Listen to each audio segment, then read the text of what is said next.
किन चीजों पर ज़कात नहीं है।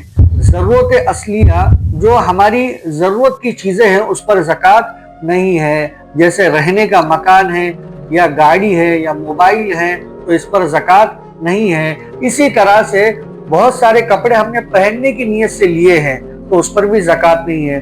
जो फर्नीचर वगैरह ऑफिस में, कारोबार में और घर में रखा हुआ है उस पर भी ज़कात नहीं है। अगर आपका काम ही फर्नीचर का है तो आपको ज़कात देनी होगी, इस तरह से नहीं। और दूसरी बात यह है कि बर्तन वगैरह जितनी भी चीजें हैं जो हमारी जरूरत से जुड़े हुए हैं, पलंग है, कबट है, जितनी भी जरूरत की चीजें हैं उसके ऊपर ज़कात नहीं है। और साथ में वो मशीनें, वो आला चीजें, वो हथियार जिससे हम काम करते हैं या ऐसी चीजें जिससे हम काम लेते हैं उस पर ज़कात नहीं है। और मजीद मालूमात के लिए हमारे चैनल को सब्सक्राइब करें, हमें कमेंट करें ताकि मसाइल आप तक पहुंच सके। मकसद ये है कि दीन पहुंचे और इल्म सीखना हर मुसलमान पर फर्ज आइन है। अस्सलामु अलैकुम व रहमतुल्लाहि व बरकातुहू।